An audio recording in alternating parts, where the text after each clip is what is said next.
Wow. You've already shared so many powerful things. I think that if people can take a hold of, it will actually bring hope in a world that often does feel hopeless. Now, you also talk a lot in your book about shifting to a new mindset. And I think that's really powerful. So how can someone actually practically do that? More than just wishful thinking. Like, how can I practically change the way I think about the world?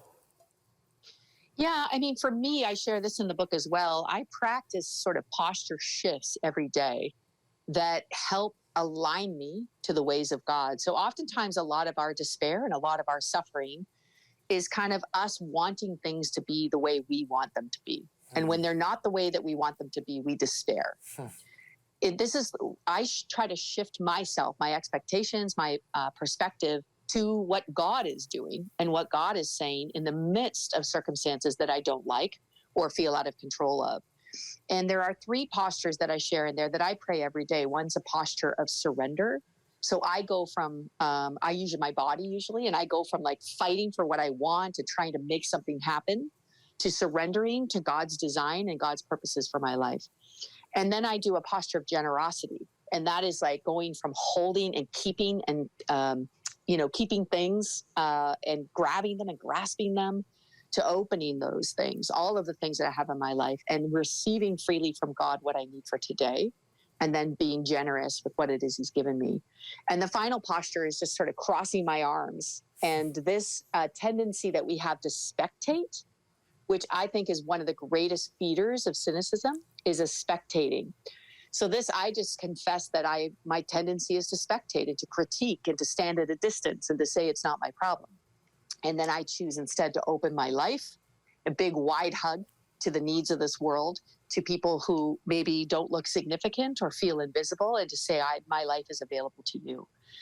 And those postures that I practice every day seem to open me to the source of all hope, which is God. The source of all hope is not in my great solutions or for things turning out the way that I did deem them to turn out. It's not even found sometimes in kind of happy endings in Disney style. It's found in discovering that God is for me and not against me and with me and has not forsaken me. And that in that place, He invites me to partner with Him in bringing hope to a weary world. Yeah, the great thing about those postures, too, is that it doesn't require skill or circumstance to go your way. You're right. Anybody can make the choice. And I love that because it gives hope to everybody, no matter what you're going through right now. And I know that in Christian circles, we say this phrase, and you claim it in your book as well. Nothing is impossible for Christ. And I think sometimes people go, yeah, well, it seems like that is impossible for me, though. So what do we mean by that, or what do you mean by that? Yeah, I think for me, God is a God of resurrection.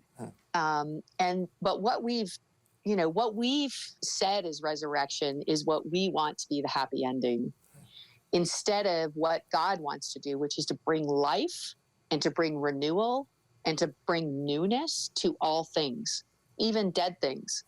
So sometimes God wants to humble us in order to bring us to a proper place of humility, where we agree with God about who we are. Sometimes God is inviting us to let go of what we can't control so that we can express our trust in who God is. Sometimes God is wanting us to challenge injustice and oppression and put our reputation on the line, because He's the God of truth and life, and we can trust Him with our future, no matter what that is.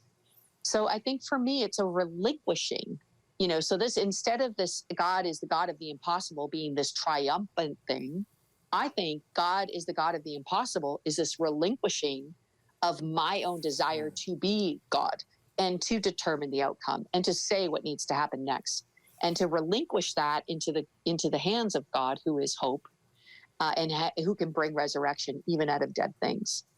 I think that's really great, because I think you touch on a really key point: expectation. A lot of people have expectations. They place those on God, and maybe God has a better plan or a better purpose. And so relinquishing that, letting go and saying, okay, God, I'm just going to trust you in this. I don't understand it, but again, like maybe I'm just looking at the back of the picture. You've got something you're working on. And I think that's really powerful. So how do people practically find that, though? Like people go, yeah, I want that. How can I find that will or the will of God in my own life? What have you learned through that, or how to get that? Yeah, one of the things that has, and this is why half the book is just stories. You Right. know, I kind of took a page out of the life of Jesus and discovered that, he asked way more questions, like over 300 questions Jesus asked.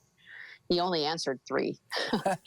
And I feel like in Christian circles, like even in my life, sometimes I'm tempted to have the answers for everybody Right. instead of maybe ask the questions and let God have the answer, and maybe even let the answers be tense and be a struggle, because the struggle is actually sometimes where we find the most fruit in our lives. So half of the book is in story form, and it's in these places that I never expected to see or find or discover hope. And it's characters, even in my own life, that I never expected hope to come out of these sorrowful, painful, abusive, places I've been in back of brothels, in the streets of the downtown east side of Vancouver, with homeless people, just these places where God shows up with hope. And I'm like, whoa, what was that?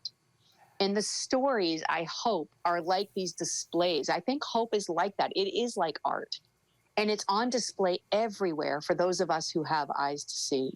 So for me, a big part of this finding hope again is beholding hope everywhere and having eyes to see God at work, Yes. even in my own life, in ways that I can't control or determine the outcome, but that I can trust in a God who is the source of our hope. Well, thank you so much for writing this book. Thank you for sharing what God has done in your life through the stories in your book to others, because I know it's going to bring hope to so many. I know that's what you want people to walk away with. And so for more on Danielle and her latest book, The Other Side of Hope, please visit us at 700club.ca and you can get all the information there. Thank you so much, Danielle, not only for writing this book, for sharing it with us today. You got it. Bless you.